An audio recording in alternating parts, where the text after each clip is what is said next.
আপনারা তো হা ভোটের পক্ষে, আপনারা হা ভোটের মানে জুলাই সনদ সংবিধানে অন্তর্ভুক্ত হবে কিনা 4 কোটি ভোটার এনেছেন। আমি চ্যালেঞ্জ দেব আমাকে সাধারণ জনগণের কাছে যেতে দিন, আমি কমপক্ষে 10 কোটি মানুষের ম্যান্ডেট নিয়ে আসবো।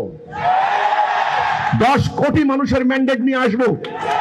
এদেশ কিভাবে চলবে, এদেশের অর্থনীতি কিভাবে চলবে, এদেশের রাজনৈতিক সংস্কৃতি কিভাবে পরিবর্তন করতে হবে, সিস্টেম কিভাবে পরিবর্তন করতে হবে, এর পক্ষে মানে আল্লাহর বিধান চাও কি চাও না, আমি কিন্তু প্রস্তাব দিয়েছিলাম গণভোট হোক আল্লাহর বিধানের পক্ষে অথবা বিপক্ষে।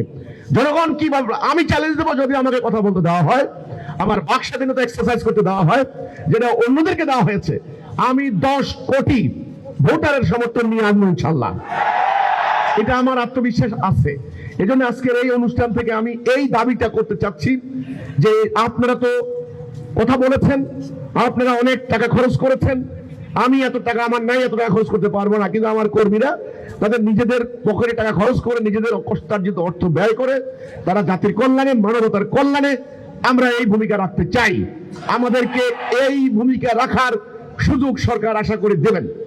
এখন অনেকে বলতে পারেন, কোন অথরিটি বলতে পারেন তোমরা কথা বলতে গেলে তোমাদের আদর্শিক প্রতিপক্ষ আছে, বিভিন্ন ধর্মীয় সংগঠনগুলি আছে।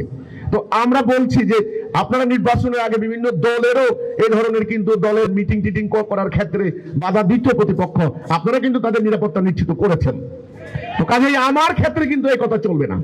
আমার যখন সমাবেশ ডাক দেব, আমি যখন কথা বলতে যাইব, তখন কিন্তু সেখানে প্রতিবন্ধকতা সৃষ্টি করার জন্য কোনো অপশক্তি যদি করতে পারে, রাষ্ট্র সেটা নিরাপত্তা নিশ্চিত আমার করবে।